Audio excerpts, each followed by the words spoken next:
উমর বসে আছেন মসজিদে নববীতে, আর নবীজির ঘরে সাহাবীরা ঢুকছে বেরোচ্ছে, ঢুকছে বেরোচ্ছে। কোনো যেন ইতস্ততা নাই, কোনো রকম যেন লজ্জা শরম নাই। উমর মসজিদে বসে বসে বিড়বিড় বিড়বিড় করে বকছে আর বলছে, আল্লাহ তুমি আয়াত নাজিল করে দাও, পর্দাটাকে ফরজ করে দাও। পর্দা যদি ফরজ না হয় তাহলে রসুলের ঘরে পবিত্র রসুলের বিবিরা রয়েছে, আর সাহাবীরা ঢোকা বাড়া করছে। এটা আমাকে বড় খারাপ লাগছে। মুমিন মেয়েদের জন্যে পর্দা তুমি আয়াত নাজিল করে দাও, যাতে করে পর্দাটা চালু হয়ে যায়, তাহলে রসুলের ঘরে ঢোকাটা অন্তত বন্ধ হবে। উমর মনের আকাঙ্ক্ষাটা আল্লাহকে বললেন, আর জিবরাইল আমিন চলে এলেন রসুলের কাছে, পর্দার আয়াত নাজিল করে চলে গেলেন। কত উমরের জবানের আল্লাহ কত তাসির দিয়েছিলেন। আর একটা আপনাদেরকে শোনাই, লোকটার খালি কোয়ালিটি শুনেন, তারপরে জীবনের হিসাবটা বলবো। কোয়ালিটিটা আগে শুনেন, আজকে তো হিসাব শোনাবো বলেছি। আল্লাহ রসুল বাইতুল মুকাদ্দেস, যে এটা ফিলিস্তিনে যুদ্ধ চলছে, ওইটাকে যখন বাতিল ঘোষণা দিল কেবলা করা থেকে, আর পশ্চিমে কাবাকে যখন কেবলা করে দিল মক্কার, বিশ্বনবী মক্কায় গেলেন নামাজ পড়তে, হাতে মুসল্লা রয়েছে, বিশ্বনবী কাবার পাশে পাশে পাশে পাশে ঘুরছে, আর সাহাবীদেরকে বলছে, ও সাহাবীরা তোমরা আমাকে মাসওয়ারা দাও, তোমরা আমাকে যুক্তি দাও, বুদ্ধি দাও, আজকে আমি মুসল্লাটা কোথা রেখে নামাজ পড়ব। যেহেতু এটা কাবা শরীফ, কাবার উত্তর থেকে দক্ষিণ মুখে নামাজ হবে, দক্ষিণ থেকে উত্তর মুখে নামাজ হবে, পূব থেকে পশ্চিম মুখে হবে, পশ্চিম থেকে পূর্ব মুখে হবে, কাবার যেদিকেই দাঁড়াবে নামাজ হবে। তাহলে আমি আজকে কোথা দাঁড়াবো, প্রথম কোন জায়গায় স্টার্ট করব, চালু করব, আমি কোন জায়গাতে বলো। যার যেমন বুদ্ধি ছিল রসুলকে পরামর্শ দিল, কেউ বলে এখানে করেন, কেউ বলছে আপনার মন যেখানে যাবে করেন। এইভাবে আবু বকর একটা বলল, সমস্ত সাহাবীর বলা হয়ে গেল। নবীজি বলেন, উমর রে আজকের দিনে তুমি কি বলছো একটা বলো। উমর বললেন, ইয়া রাসূলুল্লাহ আমাকে বলতে সময় লাগবে, তাহলে আমি বলতে শুরু করছি, শুনেন। এটা হলো কাবা শরীফ, কাবার পূর্ব দিকে রয়েছে আল্লাহর ঘরের দরজা, যে দরজা ধরে বিশ্ববাসী কানবে। মুলতাজিম রয়েছে কাবার পূর্ব দিকে। শুধু তাই নয়, হাজরে আসওয়াদের পাঁচটা কাবার পূর্ব দক্ষিণ কোণে রয়েছে। এইটুকু শুধু নয়, আল্লাহ কত ভালোবাসে, পূব দিকটা মাকাম ইব্রাহিম রয়েছে। ইব্রাহিমকে যে জায়গাটা দিয়েছে, আপনার বংশের আপনার দাদাকে যে জায়গাটা কাবাতে দিয়ে রয়েছে, গোটা হারাম শরীফ আল্লাহর মালিকানায়, তার ভিতরে আল্লাহ ইব্রাহিমকে একটা জায়গা দিয়েছে, ওটা কাবার পূর্ব দিকে রয়েছে। আপনার ইব্রাহিমের পদচিহ্ন কাবার পূর্ব দিকে রয়েছে, জমজমের কূপটা কাবার পূর্ব দিকে রয়েছে, সাফা মারওয়া কাবার পূর্ব দিকে রয়েছে। আল্লাহ এতগুলি নিয়ামতকে কাবার পূর্ব দিকে রেখেছে। আমি উমরের মত, এটা আপনার দাদার বংশের জায়গা, ইব্রাহিমের জায়গা, মুসল্লাটা এই ইব্রাহিমের জায়গাতেই রেখে আপনার বংশের স্মৃতিটাকে রাখার জন্যে এইখানেই রেখে নামাজ শুরু করে দেন। যখনই এই কথা হযরত উমর বলেছেন, জিবরাইল আমিন এসে নবীকে বলছেন, উমরের কথাটাই আল্লাহ কবুল করেছেন, যে কোরআনের আয়াত নাযিল হয়ে গেল, ওয়াত্তাখাযু মিন মাকামি ইব্রাহিম মুসাল্লা। হে নবী, ওই উমর যেটা বলেছে ওখানেই তুমি মুসল্লাটা রাখো। আল্লাহ রাজি হয়েছে। এবার লোকটা বলেন কত দামি, আমি অন্য কিছু বলতে চাইছি না। লোকটা বলেন কত দামি, আপনারা মনে মনে ভাবেন, আমাকে বলতে হবে না। এই লোকটার আল্লাহ রসুল কি ডিগ্রি দিয়েছিলেন, আল্লাহ রসুল কি সার্টিফিকেট দিয়েছেন উমরকে? সুবহান আল্লাহ। লাউ কানা বাদি নবিয়ান কানা লাহু উমার, আমার পরে যদি কেউ নবী হতো ওই নবীটা হযরতে উমার হতো।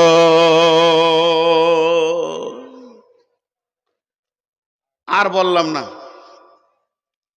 এবার লোকটার হিসাব দেখেন আমাদের সঙ্গে মিলছে কিনা দেখেন।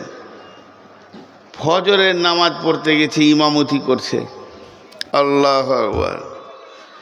এক বেঈমান ইহুদি আবু লুলু বড় একটা বর্ষা নিয়েছে, মেরে দিলে ঝাড়ামছে, পিঠ দিয়ে ঢুকলো, বুক দিয়ে ফেটে বেরিয়ে গেল। হযরত উমর পড়ে গেলেন। পড়ার আগে পেছন দিকে আব্দুর রহমান ইবনে অফকে ধরে ইমামতির জায়গায় দিয়ে দিলেন। নামাজ চালু, নামাজ বন্ধ হয়নি। আমিরুল মুমিনিন মাটিতে পড়ে গেছে, রক্ত যেন গল গল গল গল গল গল গল গল করে স্খলন হচ্ছে, রক্ত বের হয়ে চলে যাচ্ছে, শরীরটা ধীরে ধীরে ধীরে ধীরে শিথিল হচ্ছে। কেউ বলছে পানি আন, কেউ বলছে দুধ আন। বন্ধুরে, জীবনের হিসাবটা এই জায়গায় মিলাতে পারবেন না। যখন উমারকে দুধ খাওয়ানো হচ্ছে ওই দুধটা পেটে যেছে না, এই ক্ষত জায়গা দিয়ে বের হয়ে চলে যাচ্ছে। ওই অবস্থায় উমার পৃথিবী ছাড়ার সময় হয়ে গেছে। উমারের বেটা আব্দুল্লাহ ধরে এসেছে, আব্বাজান কি হয়েছে কি হয়েছে? গোটা মদিনাতে হইচই মেতে গেছে, উমারকে মেরে দিয়েছে, উমারকে শহীদ করে দিয়েছে। বন্ধু, হে যুবকের দল, ওরে আমার বেটার দল, আমার বেটার বয়সে যারা রয়েছে তোমরা, তোমাদের পাগুলো ধরে বলছি একবার উমারের কথাটা এই সময় শোনেন। আর মাত্র ক মিনিট দুনিয়াতে থাকবে, এরকম ঘোর হয়ে পড়ে আছে, বসে থাকার ক্ষমতা নাই। এরই মধ্যে একটা সাহাবী ইচ্ছাকৃত নয়,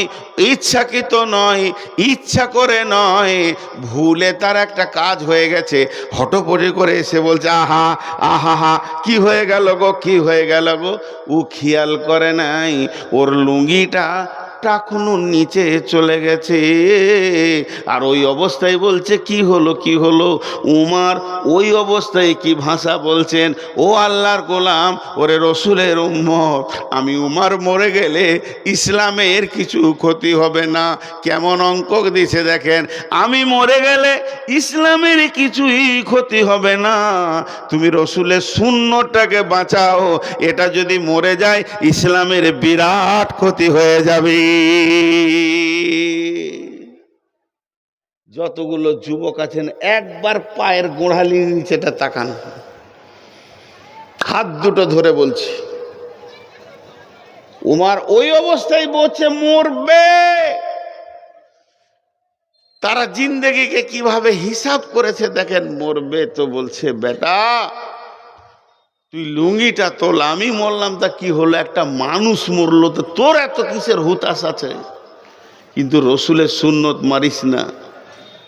আজকে পশ্চিমবঙ্গ রণক্ষেত্র হবে 26শে ফেব্রুয়ারি, 16 ফেব্রুয়ারির পর দেখবেন রক্তে লোহে লোহান হয়ে যাবে পশ্চিমবঙ্গ, কেউ রুখতে পারবে না। হে মুসলমান, সুন্নত কোথা গেল তোমার কাছ থেকে? এরপরের ঘটনাটা শুনেন। হেরা পড়ে আছে, বাঘের বাচ্চা বাঘ, সিংহের বাচ্চা সিংহ। উমারের বেটা এসে উমারের মাথায় হাত বুলাচ্ছে, আব্বু আব্বু একটু তাকালো। কি বাবা, আপনি এত হতাশ কেন গো? আপনি তো চললেন আল্লাহর কাছে। শ্বশুর বাড়ি গেলে মানুষ আনন্দ হয়, খালার বাড়ি গেলে মানুষ আনন্দ হয়, নানার বাড়ি গেলে মানুষ আনন্দ হয়, বন্ধুর বাড়ি গেলে মানুষ হাসতে হাসতে ট্রেনে চাপে আর যায়। আর আল্লাহর কাছে যাওয়ার সময় কেন এত কাঁচুমিচু? তোমার খুশি লাগছে না? তা অজি উমারের বেটা এত কথা বলেনি। উমারের বেটা বলছে আব্বা আপনার তো আল্লাহর মোলাকাতের টাইম হয়ে গেছে। তো আপনি এত মায়ুস হচ্ছেন কেন? হযরত ওমর চোখের পানি ছেড়ে দিয়ে বলছে, বেটা রে, তুই আমাকে কি চিনিস তুই বল? তুই এতটুকু জানিস আমি তোর মায়ের স্বামী, তাই তোর বাপ, কিন্তু তোর বাপের চরিত্র সম্পর্কে তোর কিছু জানা আছে কি? বেটা রে, আমাকে মরতে হবে এ বিষয়ে আমি কোনো চিন্তা করি না, শুধু চিন্তা করছি মরার পরে আমি যার কাছে চললাম ওর সামনে কেমন করে আমি দাঁড়াবো রে বেটা। এমন কোনো কাজ আমি করতে পারিনি যে কাজটার বদৌলতে আল্লাহর সামনে গিয়ে দাঁড়াবো। কিছু খুঁজে পেছি না বেটা। এই যাওয়ার আগে আমার আমলের ব্যাগে কোনো নেকি পেছি না, কোনো ভালো ব্যবহার পেছি না যে আমি আল্লাহর সামনে ওই নিয়ে দাঁড়াবো। এই ভয়ে আমি মাইয়ুস হচ্ছি। বেটা শোন, তোকে একটা কথা বলছি, তুই শোন। তুই আম্মা জান আয়েশার বাড়ি যা, বাড়িতে যাওয়ার পর সালাম দিবি। আম্মা জান আয়েশা পর্দায় আসবে। আম্মা জান আয়েশাকে তুই বলবি আব্বা আপনার কাছে পাঠালো আর আপনাকে সালাম দিয়েছে, আপনার কাছে একটা আরজি রেখেছে। আমার আব্বা চায় সে তার দুই বন্ধুর সঙ্গে কিয়ামত পর্যন্ত এই মাটিতে শুয়ে থাকবে এক জায়গাতে। তার মানে ওই ঘরটা হলো আম্মা জান আয়েশার, ওই রুমটা হলো আম্মা জান আয়েশার, যেটা বিশ্বনবী আম্মা জান আয়েশাকে দিয়েছিলেন। সেই হুজরার ভিতরে আল্লাহর নবীকে প্রথম শোয়ানো হয়েছে। ওটা তো ওর নিজের স্বামী, তারপরে আবু বকর শুয়েছে। এটা তো আয়েশার বাপ, ঠিক আছে, কিন্তু আমি তো তার কেউ নয়। তবে জিজ্ঞেস করবি ওই পাশে কি আমাকে থাকার জায়গা দেবে নাকি? আম্মা জান আয়েশা একটু ভেবে বললেন, রে উমরের বেটা আব্দুল্লাহ, তোমার আব্বার ইসলামে অনেক ত্যাগ আছে, অনেক কোরবানি আছে, অতএব ওকে এখানে শোয়ার হক আছে। তোমার আব্বাকে গিয়ে বলে দাও গা। ফিরে এসে বলছে, আব্বা আলহামদুলিল্লাহ পড়েন, আপনি যে প্রস্তাবটা দিয়েছিলেন এটা প্রত্যাখ্যান করা হয়নি, বরং কবুল করে নিয়েছেন।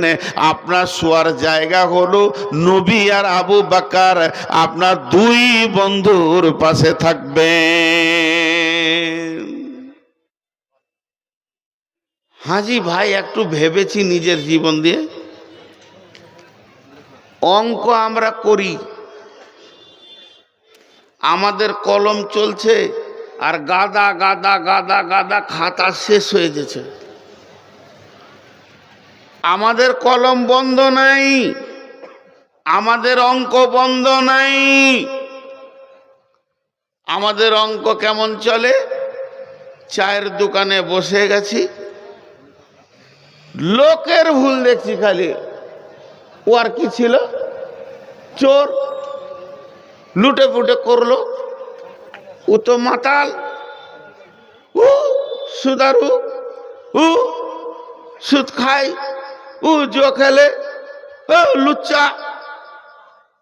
সারা দুনিয়ার হিসাব করছি, নিজের দিকে একবার তাকিয়ে দেখছি না যে আমি কি করছি। চায়ের দোকানে একবার বসে গেলে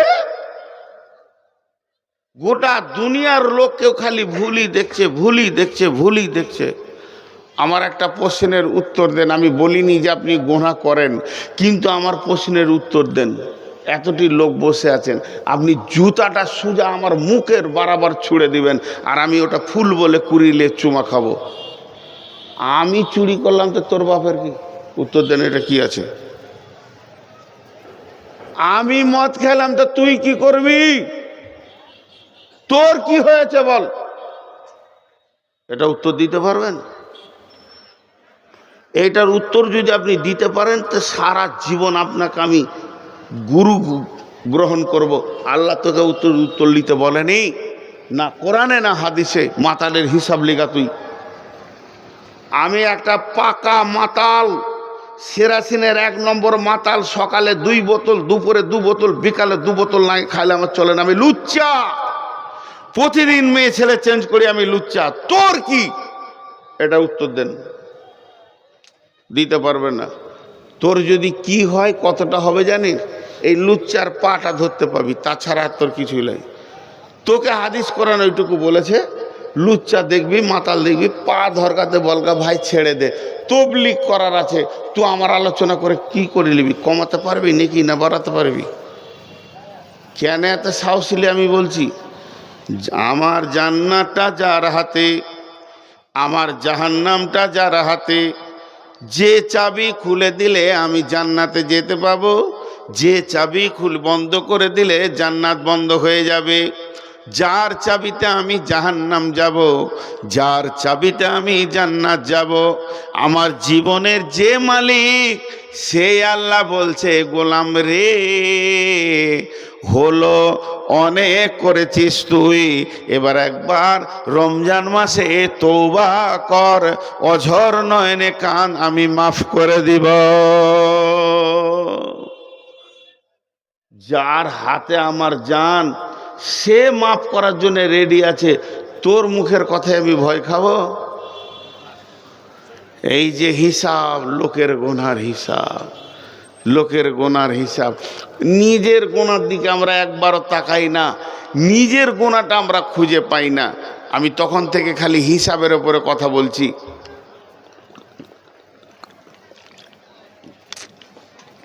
আল্লাহর রাস্তা দিচ্ছি। আর একটা সাহাবীর ঘটনা আপনাদের সামনে বলবো, ফের ওই আয়াতে যাই।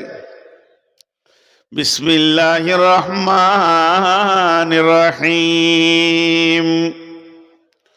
ওয়াস-সামাই ওয়াত-তারিক ওয়ামা আদরাকা মাত-তারিক আন-নাজমুস সাকিব ইন কুল্লু নাফসিন লাম্মা আলাইহা হাফিজ ফালিয়ানজুরিল ইনসানু মিম্মা খুলিকা মিম্মা দাফিক। আমি এক ধার থেকে তর্জমা করছি না, শুধু সার অংশটা ধরিয়ে দিছি। আল্লাহ নক্ষত্রের তারার কসম করছে। আর কোন তারা? প্রজ্বলিত তারা। তুমি জানো কি সেই জিনিসটা কি? তরিকটা কি? আন-নাজমুস সাকিব। ওইটা এমন একটা জিনিস, উজ্জ্বল তারা, সে রাতে আসে, রাতে চলে যায়। গোটা সৌরজগতে কোটি কোটি তারা আছে, তারা রাতে আসে, রাতে চলে যায়। সূর্য ওঠার সময় তাদেরকে আর দেখা যায় না। এতগুলো কথা বলার পর আল্লাহ বলছেন, ইন কুল্লু নাফসিন লাম্মা আলাইহা হাফিজ। এটা আবার মানুষের কথা বলতে লাগলো কেন? আল্লাহ তো চলে গেছিল আসমানের ওপরে, তিনি আসমানের কথা বললেন, তিনি গ্যালাক্সির কথা বললেন, তিনি তারা কথা বললেন, তিনি ছায়াপথের কথা বললেন, তিনি বিলাকল্ডের কথা বললেন। এতগুলো কথা বলার পর হঠাৎ মানুষের কথা কেন বলতে লাগলেন?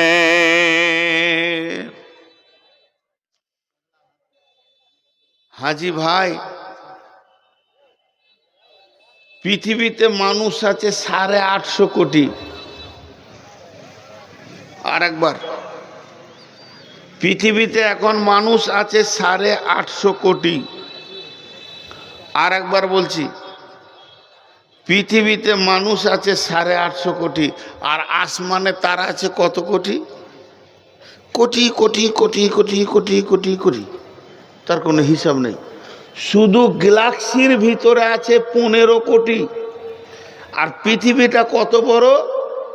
এই পৃথিবীর 13 লক্ষ পৃথিবী লাগবে তবে সূর্য হবে। আর একটা সূর্য কত বড়, ওই রকম 2 কোটি 5 কোটি সূর্য লাগবে তবে একটা তারা হবে, জুলজুল করছে। তারার ভিতরে আবার গ্রহ আছে, ব্ল্যাক হোল আছে, গহ্বর অন্ধকার। এগুলোর কথা বলতে গেলে অনেক টাইম লাগবে কোরআনের আয়াত দিয়ে। মানে একটা খাল আছে, এমনি গুলটি ফেললে 1 2 3, তার ওই যে ছেলেরা গুলি খেলে, এরকম একটা খাল আছে, ওই খালে 4000 গুলি ধরছে, বড় খাল। তা বলছে এমন খাল সৌরজগতে আছে যে ওই রকম তারা 200-400 কোটিকে খেয়ে নেবে ও, লে মজা। আর একটা ঝড় সাইক্লোন চলছে, ওপরে পা পা পা পা পা পা পা পা পা পা করে ঘুরছে, ও ঘন্টায় 40,000 কিলোমিটার চলছে, 40,000 কিলোমিটার। ওই সাইক্লোনটা পৃথিবীতে আসতে হবে না, খালি একটু টার্চ যদি রেখে যায়, গোটা পৃথিবীটা আটার মতো গুঁড়া হবে, আটার মতো। ও পা পা পা করে ঘুরছে, আল্লাহকে ঘোরাচ্ছে, ওপরেই ঘোরাচ্ছে। এর সঙ্গে টাচ করেনি, করে দিলে মানুষ তো দূরের কথাই, পাহাড়গুলো আটা হয়ে যাবে। ঘন্টায় 40 কিলোমিটার গতিতে ঘুরছে। এত কথা আল্লাহ বললেন কেন? আল্লাহ বলতে চাইছেন, মানুষ রে,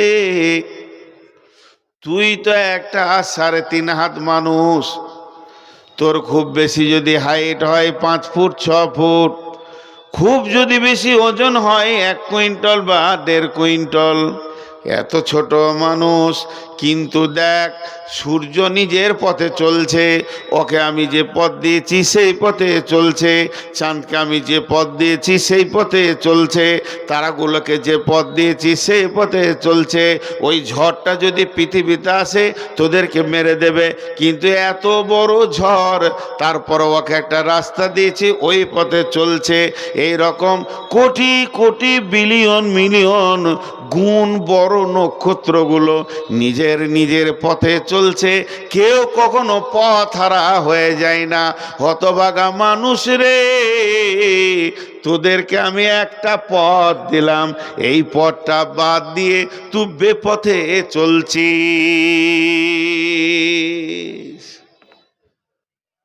এত বড় সূর্য, পৃথিবীর 13 লক্ষ গুণ বড় সূর্য, সেও আমার দিয়া পথে চলছে, চাঁদ আমার দিয়া পথে চলছে। আর তুই ছোট একটা পুতলার মতো মানুষ, তোকে পথ দিলাম, তা ভালো লাগছে না? হিসাব কর, তুই কাগজ কলম নিয়ে বসে যা, তোকে দিন ভালো লাগছে না, তোকে পথ ভালো লাগছে না, গ্রহণ করতে মন যেছে না, যা মন যেছে তাই করছিস, আওয়ারা হয়ে গেছিস। শুনলেন? আপনি ভাবিয়েন না, আল্লাহ নবী মক্কায় এলেন আর মদিনায় এলেন, আর সাহাবীরা এক এক করে এসে আসসালামু আলাইকুম, আশহাদু আল্লা ইলাহা ইল্লাল্লাহ ওয়া আশহাদু আন্না মুহাম্মাদান আবদুহু ওয়া রাসূলুহু, এক এক এক এক এক এক এক এক করে কালেমা পড়ে নিয়েছে। এত আসান নয় বন্ধুরে। সাহাবীদের জীবনী একবার পড়ে দেখবেন, তারিখ পড়ে দেখবেন। কোন সাহাবী বলছেন, আমি নবীজিকে আমার বাড়ির দরজা থেকে 100 বার ঘুরিয়ে দিয়েছি, বেজ্জুতির সঙ্গে ঘুরিয়ে দিয়েছি, গর্দন ধাক্কা দিয়ে বের করে দিয়েছি। কোন সাহাবী বলছেন 20 বার ঘুরিয়ে দিয়েছি, কেউ বলেছে 50 বার ঘুরিয়ে দিয়েছি। বন্ধুরে আমার, বিশ্বনবী একজনের দরজায় 1 বার 2 বার 20 বার 50 বার গেছেন। শুধু তাই নয়, বেঈমান আবু জাহেল, বেঈমান আবু জাহেলের দরজায় আল্লাহ নবী 450 বার গেছে, বেঈমানকে ঈমান মেলেনি। তাহলে কি মেহনত চলছে। এই সাহাবীদের জীবনীগুলো একটু পড়ে দেখবেন, তারা লোকের হিসাব বাদ দিয়ে নিজের হিসাবে বেশি গুরুত্ব দিতেন।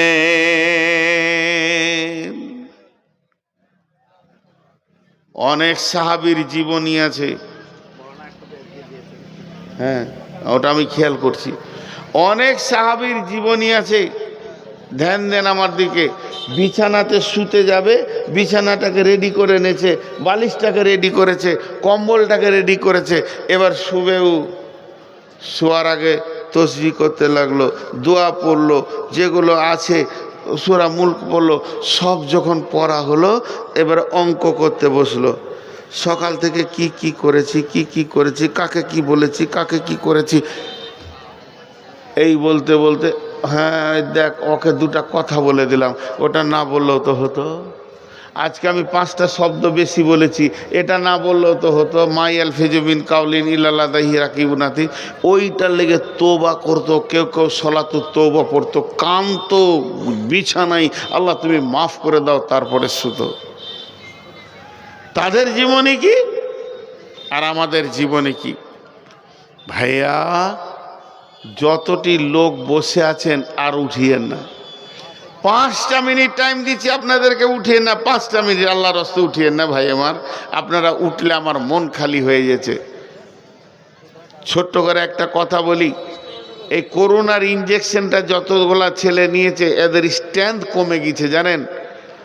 আগে জালসা বহু রাত হতো, সব থেকে আমি আমার জীবনে জালসা দেখেছি রাত 3টে 4টা ফজর পর্যন্ত কাটিহার জেলায়।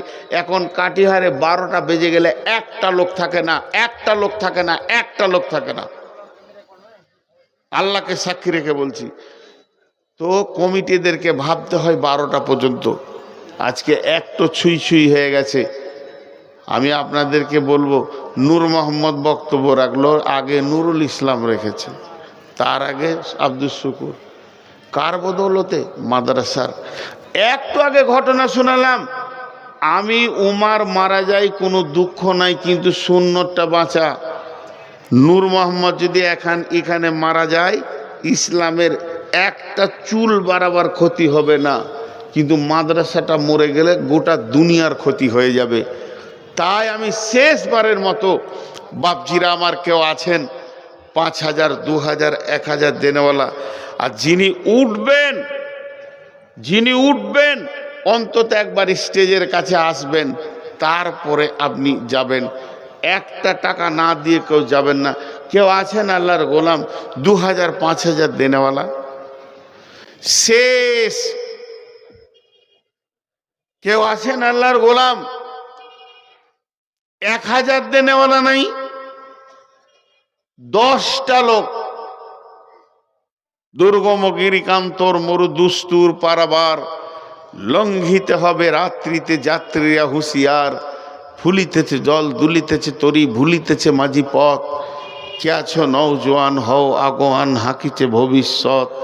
একটা কলম নেন, জীবনে কত টাকা করলাম, বেটাকে কত দিলাম, বেটিকে কত দিলাম, যেদিন চলে যাব কত রেখে যাব, আর আমার নিজের ব্যাংকে কত জমা করলাম, আপনি বুঝতে পারবেন আমি নিজেই হতভাগা। ভাইয়া কেউ আছেন একটা 500 টাকা দেবেন? 500 টাকা দেবেন একটা? মাস দোয়া তো করবো রে বা। আর কেউ আছেন এর সঙ্গে জোড়া হবেন?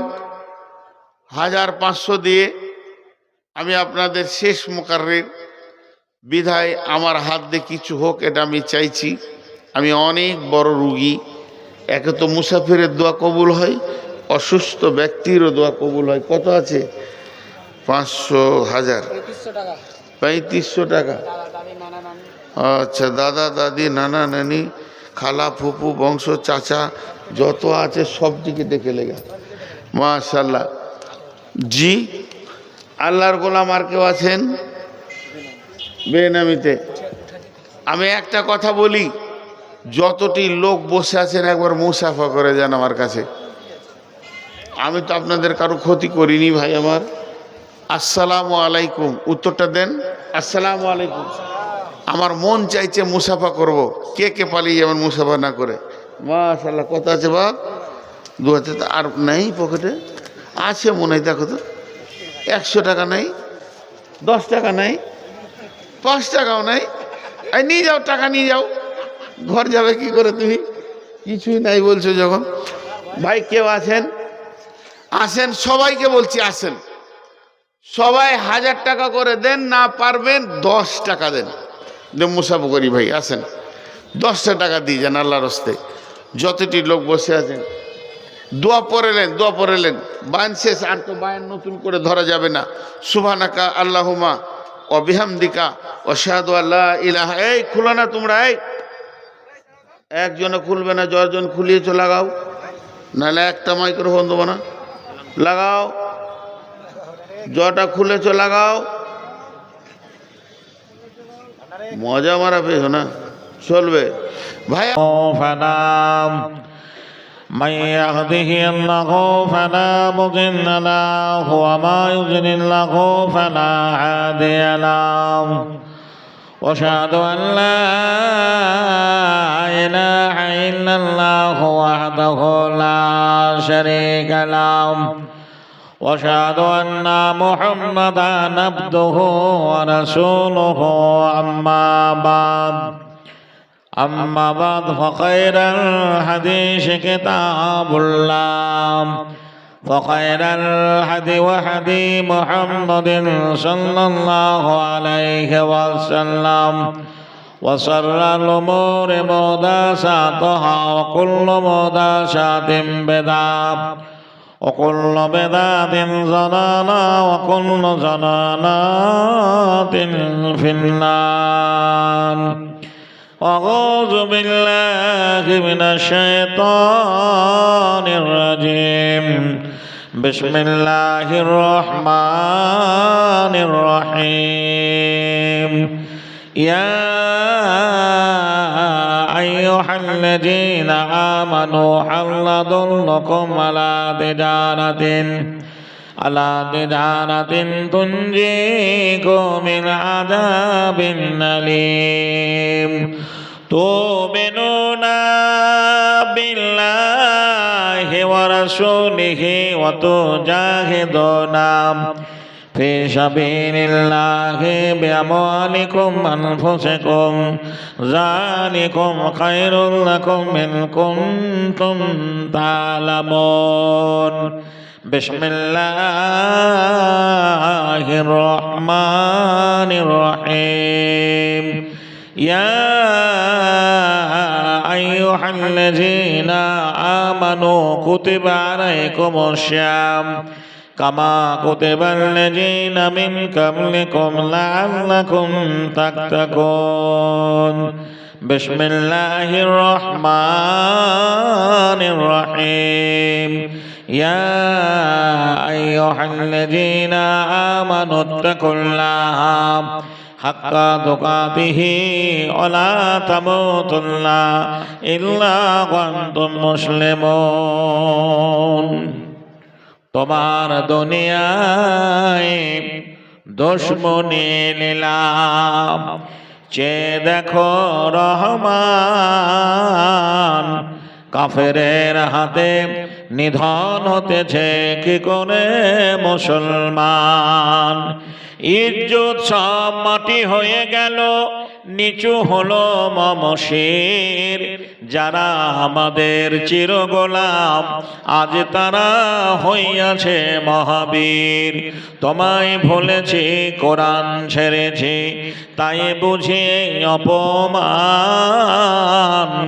তোমার দুনিয়ায় দুশ্মনী নিয়াছে দেখো রহমান। বলির পাঠা হলো মুসলিম তোমারই চোখের আগে। আসাম, গুজরাট, বোম্বাই দেখো আর যে হাজারি বাগে। তবু কেন তুমি বদলা নিতে হও না আগুয়ান। তোমার দুনিয়ায় দুশ্মনী লীলা চেয়ে দেখো রহমান। বাবরিকে যারা শহীদ করেছে তাদেরও তো তুমি চেনো। দোয়া করে মোরা তাদের বাড়িতে বজ্রাঘাত হানো। প্রতিশোধ নিলে ঘুচে যেত মোদের এতটুকু অপমান। তোমার দুনিয়ায় দুশ্মনী নিলাম চেয়ে দেখো রহমান। নারায়ে তাকবীর, নারায়ে তাকবীর। সম্মানিত সভাপতি মহাশয়, আমন্ত্রিত ওলামায়ে দ্বীন, সামনের বসে থাকা পবিত্র মাহে রমজান মাসের তারাবি পড়ার পরে দিনদার ইমানদার মুসলমান ভাই সকল, অদূর আড়ালের মা ও বোনের আমার, মসজিদ কর্তৃপক্ষ আয়োজিত জলসা কমিটির তরুণ নওজোয়ান সদস্য মণ্ডলী ভাইরা, প্রশংসা সেই আল্লাহ রাব্বুল আলামিনের জন্যই, যে মহান আল্লাহ আপনাকে আমাকে এখন অবধি ভালো রেখেছেন, সুস্থ রেখেছেন। বলবেন কেন? এটা শামশেরগঞ্জ থানা, নাকি বলছেন? এটা শামশেরগঞ্জ থানা। এখান থেকে থানাটা বেশি দূরে নয়, এরই পরে পরে একটা হসপিটাল রয়েছে। এখনই যদি এই রাতে এই মুহূর্তে আপনি হসপিটালের ছত্রছায়ায় যান, দেখবেন কত মানুষ আজকের দিনে ঈদের কেনাকাটা নিয়ে ব্যস্ত। এরই মাঝে ওই হসপিটালে দেখবেন কত মানুষ যেন ছোটাছুটি করছে। কেউ তার আব্বাকে ভর্তি করেছেন। কি ব্যাপার ভাই, হঠাৎ এখানে? বলবে আমার আব্বা ব্রেন স্ট্রোক করেছে, যত সম্ভব কালকে বহরমপুর বা কলকাতা নিয়ে যেতে হবে। কেউ বলবে আমার মায়ের অপারেশন, অনেক টাকার দরকার, এক বোতল রক্তের জন্য একটা বোন প্রাণে বাঁচার তাগিদে ছোটাছুটি করছে। কতজন আপনজনদের ফোন লাগিয়ে বলে ভাই কালকে 10টার মধ্যে ডোনার নিয়ে আসতে হবে, ব্লাড ব্যাংকে রক্ত নেই, যে কোনো একটা ডোনার আনতে হবে বন্ধুরে আমার। আর সেই মানুষগুলোর তুলনায় মহান আল্লাহ আপনাকে আমাকে এখন অবধি ভালো রেখেছেন বলে আমরা তারাবি নামাজের পরে মহান আল্লাহর ঘর মসজিদে একটু বসার সুযোগ পেয়েছি। জোরে বলুন আলহামদুলিল্লাহ।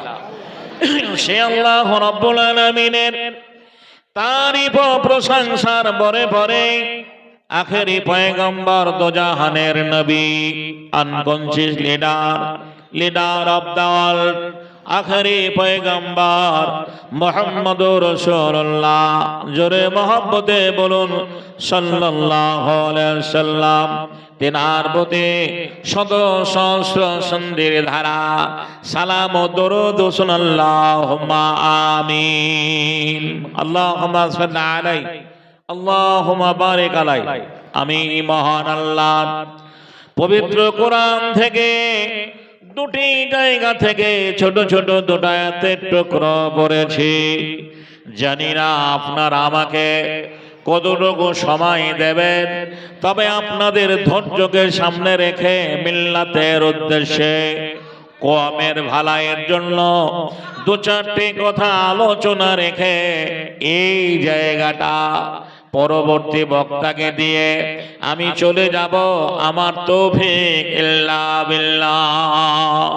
তবে একটা কথা জেনে রাখা ভালো, সারা দুনিয়া জুড়ে আজকে ধর্মের লড়াই চলছে।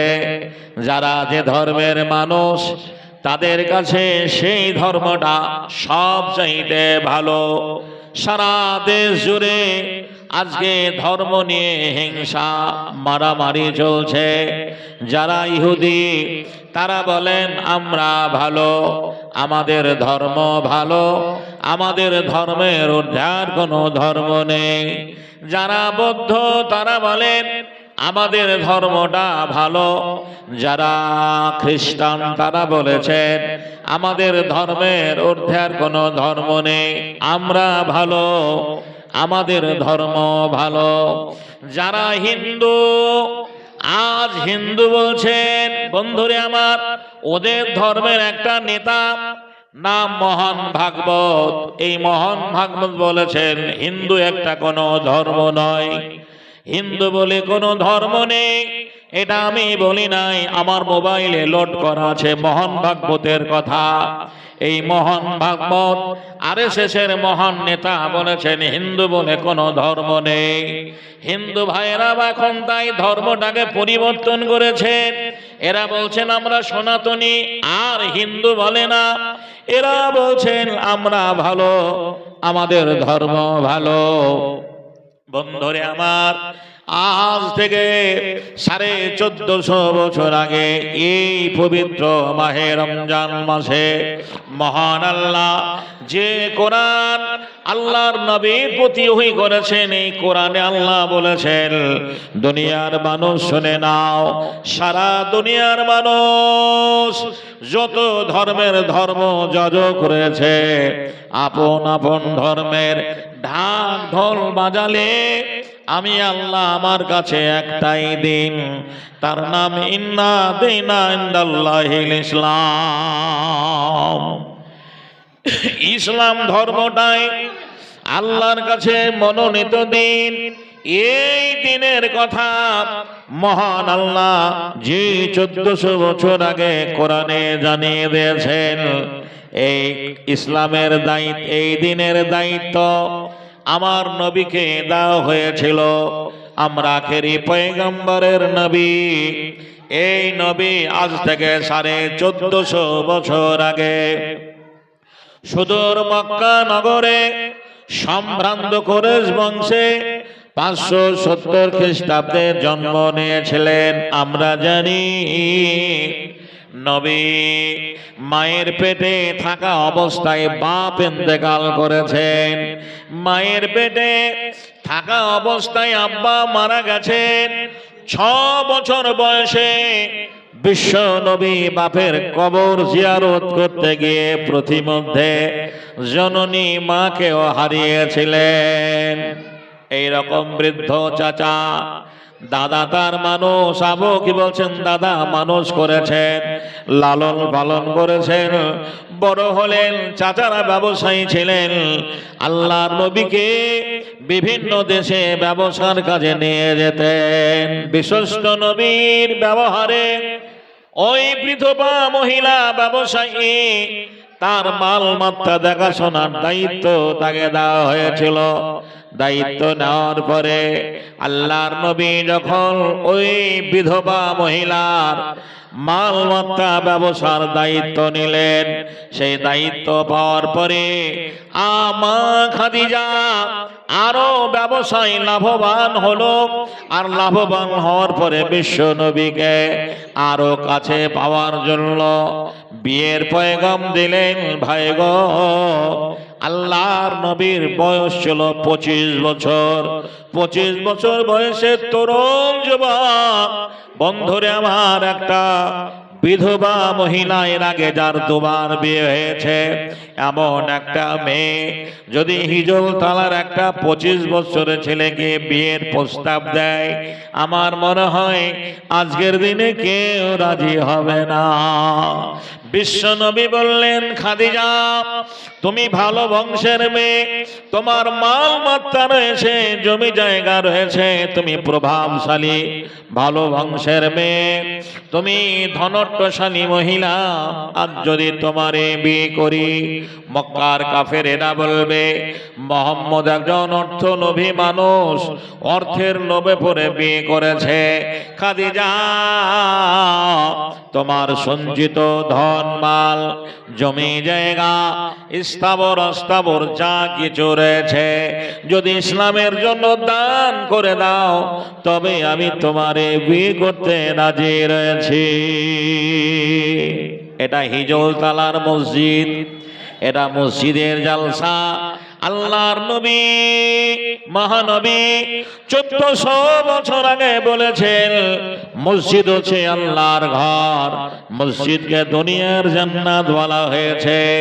এই মসজিদ প্রসঙ্গে আমার নবী বলেছেন, মান বানা লিল্লাহি মসজিদান বানাল্লাহু লাহুল বাইতান ফিল জান্নাত। যদি কেউ মসজিদ তৈরি করার জন্য জায়গা দান করে, মসজিদ তৈরি করার জন্য দুনিয়াতে আনুষঙ্গিক যা কিছু প্রয়োজন সামগ্রিক দান করে মহান আল্লাহ তাদের জন্য প্রতিশ্রুতি দিয়েছেন, ওয়াদা করেছেন জান্নাতের ভেতরে তাদের জন্য একখানা ঘর তৈরি করে রাখা হবে। জোরে বলুন সুবহানাল্লাহ। আমি আপনাকে দানের প্রবণতা বলার জন্য যে জায়গায় যাচ্ছি, মা খাদিজা জগৎ জননী আরো ভূমিতে মক্কা নগরে 10 জন ধনী মহিলা, 10 জন ধনী ব্যবসায়ীর মধ্যে, শিল্পপতির মধ্যে একজন বন্ধুরে আমার 1 নম্বরে ধনী মহিলা জীবনের সঞ্চিত সমস্ত ধন মাল ইসলামের জন্য মা খাদিজা সেদিন দান করে দিয়েছিলেন। জি, দান করেছিলেন। আল্লাহর নবীর যুগে সাহাবীরা মুসলমান হলেন, কালেমা পড়লেন, ঈমান আনলেন। এই ঈমান আনার জন্য আপনার একটা ছেলে আজ যদি খ্রিস্টান হয়ে যায়, বলেন আপনি মেনে নেবেন? মানতে পারবেন না। যদি ইহুদি হয়ে যায়, একটা হিন্দু মেয়েকে বিয়ে করে, আর আপনি মানতে পারবেন না।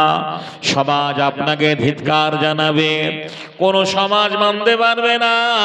আল্লাহ নবীর যুগে যারা মুশরিক বেদিন বিধর্মী ইসলামকে ভালোবেসে ঈমান এনেছিলেন, মুসলমান হয়েছিলেন, হাদিসের পাতায় এদেরকে সাহাবী বলা হয়েছে। এই সাহাবীরা ঈমান আনার জন্য তাদেরকে বাড়ি ঘর ছাড়তে হয়েছে, জমি জায়গা ছাড়তে হয়েছে, আত্মীয় স্বজন আপনজন ছাড়তে হয়েছে। ঈমান আনার অপরাধে তারা মক্কা ছেড়ে মদিনায় চলে গেছেন। যখন মক্কা ছেড়ে মদিনায় চলে গেলেন, আর মদিনা যাওয়ার পরে সুবহানাল্লাহ মদিনার আনসারীরা সেদিন সাহায্যের হাত বাড়িয়ে দিয়েছিলেন।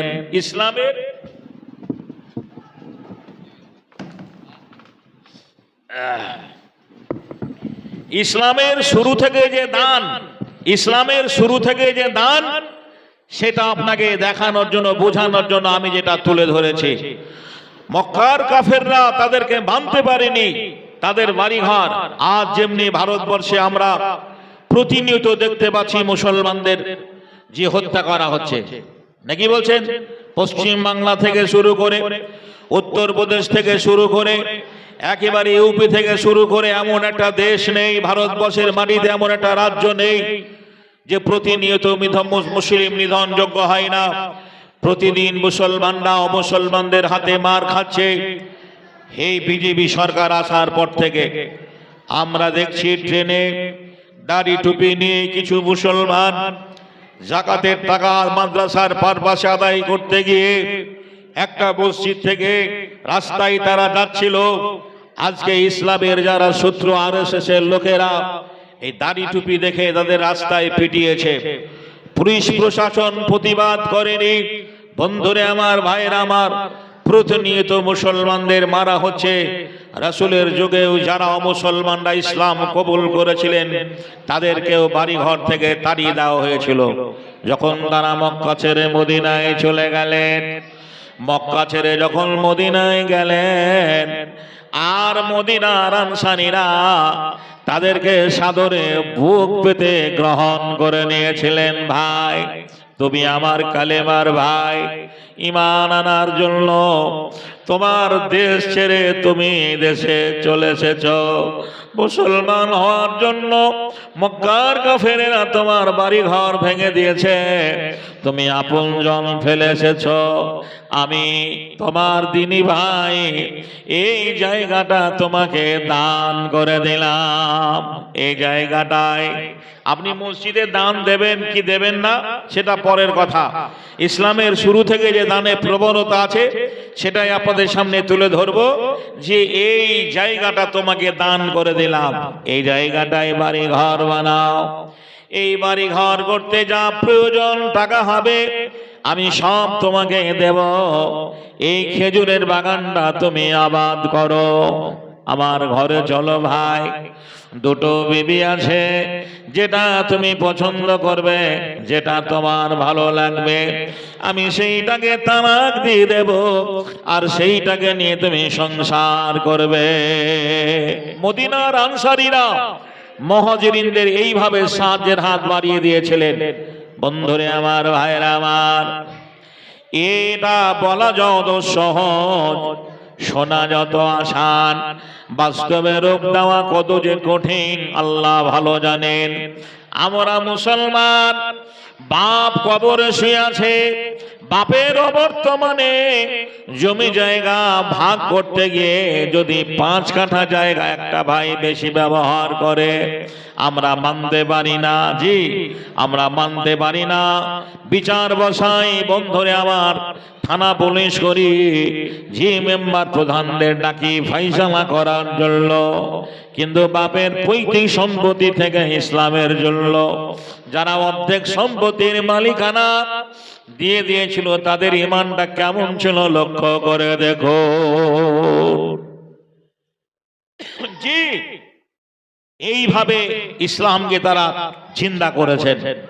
বর্তমানে আজ কেউ যদি মুসলমান হয়, তারও চিন্তা চেতনা এইরকম ধরনের। আমি আর দু একটা সাহাবীর কথা আপনাদের কাছে বলবো।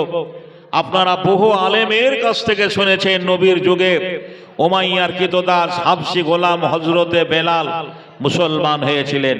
আর মুসলমান হওয়ার জন্য মক্কার কাফেররা তাকে হাতে পায়ে দড়ি বেঁধে রাস্তায়, মরুভূমির মাঠে মাঠে টেনে টেনে নিয়ে বাড়িয়েছেন। তবু এই বেলাল ইসলাম থেকে সরে যায়নি। মা, খালার আমার, বোনের আমার, দেখো দেখো কেমন ঈমান এনেছে আমারও নবীর সাহাবারা। সে যুগের সাহাবারা হযরত বেলাল এনেছে ঈমান কত কষ্ট করে, মরুভূমির গরম বালুতে তাজা রক্ত ঝরে। তবু বেলাল ছাড়েনি কালেমা, পড়ে লা ইলাহা ইল্লাল্লাহ। দেখো কেমন ঈমান এনেছে আমারও নবীর সাহাবারা। সে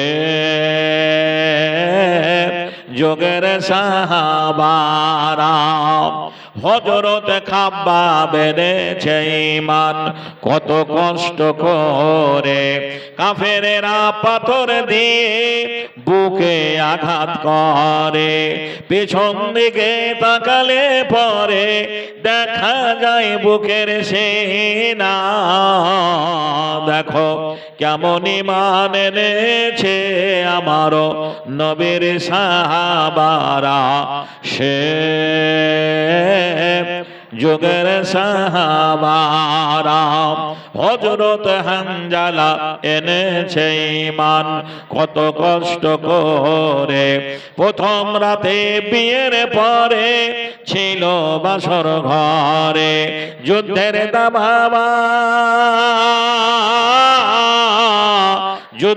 দামামা উঠলো বেজে, হলো না গোসল করা। দেখো কেমন ঈমান এনেছে আমারও নবীর সাহাবারা। সে যুগের সাহাবারা হযরত আলী নবীর জামতা থাকেন কুফা শহরে। ফজরের নামাজ পড়ব বলে গেল আল্লাহর ঘরে, পিছন থেকে কাফেরের দল মারলো তারে ছোরা। দেখো কেমন ঈমান এনেছে আমারও নবীর সাহাবারা। সে যুগের সাহাবারা। ও ভাই গো, আল্লাহর নবীর যুগে এই সাহাবীরা ঈমান আনার জন্য, মুসলমান হওয়ার জন্য মক্কার কাফেরেরা তাদেরকে এইভাবে হত্যা করেছেন, মেরে দেওয়া হয়েছে। আজও আমরা দেখতে পাচ্ছি, হে বন্ধুরে আমার, ইহুদিদের সঙ্গে খ্রিস্টানদের সঙ্গে মুসলমানদের লড়াই চলছে, চলে না চলে না? রমজান মাস, সুবহানাল্লাহ, এই রমজান মাসে আমেরিকা বন্ধুরে আমার, সুবহানাল্লাহ, ইরাকের উপরে বোম ফেলছে, কিভাবে মুসলমানদের ক্ষয়ক্ষতি হচ্ছে। গত 3 দিন আগে একটা চিত্র দেখছিলাম, বোম ভেঙে গোটা মসজিদটা জানিয়ে দেওয়া হয়েছে, ভেঙে দেওয়া হয়েছে, কি বলছে, ভগ্নস্থ মসজিদের মাঠে খোলা গাছের নিচে মুসলমানরা তারাবি নামাজ পড়ছে। ভাই গো বন্ধুরে আমার, আমরা দেখেছি সাদ্দামের ফাঁসি, সকালবেলায় সারা দুনিয়ায় ঈদ হবে, কুরবানি হবে, বকরি ঈদ হবে, সকালবেলায় মুসলমানরা 7টার পরে নামাজের পরে কুরবানি দেবে। আর সেই বছর, সেই সালে সাদ্দামকে কুরবানির ভোরেই তাকে ফাঁসি দেওয়া হয়েছে। দেখেন না, দেখেন নাই? বন্ধুরে আমার, আফগানের উপরে অ্যাটাক করে লাদেনটাকে মারতে গিয়ে গোটা আফগানকে শেষ করে দিল, পঙ্গু করে দিল। এখন আমরা দেখলাম, সুবহানাল্লাহ, এই যে বন্ধুরে আমার দেখতে পেলাম এখন, সুবহানাল্লাহ, কিছুদিন আগে ধরে যে যুদ্ধটা চলছে, সেই যুদ্ধে মুসলমানরা বন্ধুরে আমার জি কেমন ভাবে বন্ধুরে আমার মরছে আমরা দেখতে পাচ্ছি। ভাই, প্রকৃত যারা ঈমানদার, আল্লাহকে যারা ভয় করে, তারা ইসলামের জন্য যুদ্ধ করতে প্রস্তুত, নিজের জীবন দিতে প্রস্তুত, এটাই বাস্তব। আর তারা ত্যাগ করতে প্রস্তুত। আমি আপনাদের সামনে নবীর যুগে সাহাবীরা ঈমান আনার জন্য, কালেমা পড়ার জন্য, মুসলমান হওয়ার জন্য বাড়ি ঘর, আত্মীয় স্বজন, আপনজন সর্বস্ব সবকিছু পরিত্যাগ করে বুকে ঈমান নিয়ে তারা কালেমা পড়ে মুসলমান হয়েছিলেন। সর্বস্ব সবকিছু ত্যাগ করার পরেও তারা ঈমান এনেছিলেন। আজকের দিনেও যাদের মধ্যে ঈমানি তাকওয়া ঢুকে গেছে, আল্লাহর ভয় ঢুকে গেছে, তাকে বন্ধুরে আমার কোনো কিছু দিয়ে আটকানো যাবে না। তার বাস্তব প্রমাণ আমি আপনাদের কাছে কোরআন হাদিসের আলোকে যদি সময় পাই আলোচনা করব। আমি আপনাদের কাছে একেবারে নতুন জীবনে আমি আপনাদের গ্রামে এই সমাজে হিজলতলায় আমার এসেছি কি আমার জানা নেই, তবে সোশ্যাল মিডিয়ায় এপার বাংলা ওপার বাংলার বহু বক্তার মাঝে আপনারা জীবনের ইতিহাস শুনেছেন, তারই মাঝে আমার ইতিহাসটা রয়েছে। আমি হিন্দু থেকে কেন মুসলমান হলাম, এটা অরিজিনাল কথা আপনাকে বলছি। জি, এটা চ্যালেঞ্জ, যে সারা বাংলা, সারা ভারতবর্ষের মাটিতে আমি চ্যালেঞ্জ জানিয়েছি। কোন সাংবাদিক, কোন মিডিয়া আমার কাছে কোনো বাপের বেটা নেই প্রমাণ করতে পারে যে মাদ্রাসায় পড়া একটা কোরআন জানা মুসলমান ইসলাম ধর্ম পরিত্যাগ করে আজ হিন্দু হয়ে গেছে, মন্দিরে পুজো করে। মসজিদে নামাজ পড়া একটা মুসলমান ইসলাম ধর্ম ছেড়ে দিয়ে খ্রিস্টান হয়ে গেছে, গির্জায় প্রার্থনা করে। মুসলমান কোরআন জানা একটা মুসলমান, হাদিস জানা একটা মুসলমান ইসলাম ধর্ম ছেড়ে দিয়ে হিন্দু হয়ে গেছে, মন্দিরে পুজো করে। আমি সারা ভারতবর্ষের কাছে চ্যালেঞ্জ জানিয়েছি, জনসমুদ্রের মাঝে আমি লাখ লাখ লোকের সামনে বক্তব্য রেখে চ্যালেঞ্জ জানিয়েছি।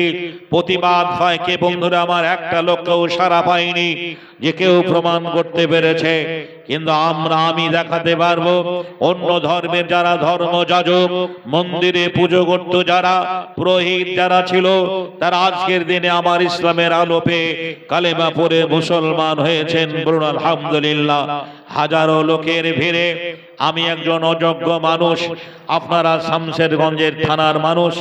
এই শামশেরগঞ্জ থানার থেকে সাগরদিঘি থানাটা বেশি দূরে নয়। আমি মুর্শিদাবাদ জেলায় সাগরদিঘি থানার মানুষ। সাগরদিঘি ব্লকে 11টা অঞ্চল আছে। 11টা অঞ্চলের মধ্যে আমার যে অঞ্চলে বাড়ি সেটা হচ্ছে মোরগ্রাম অঞ্চল।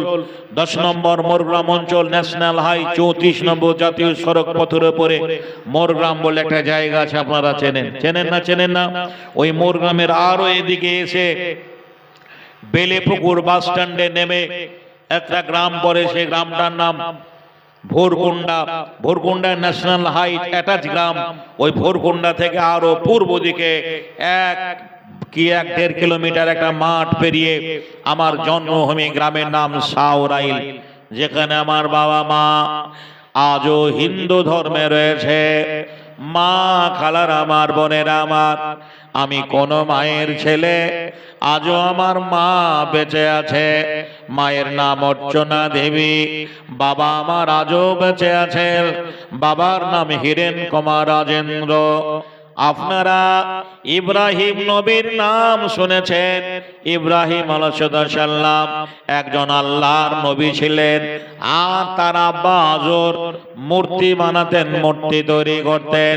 আমার দাদু এরকম বয়স্ক মানুষ, আমি দাদুকে দেখেছি, দাদুর সঙ্গে গেছি প্রতিমা মন্দিরে, যে মায়ের গায়ে রং চাপিয়েছি, প্রতিমা বানিয়েছি। আমার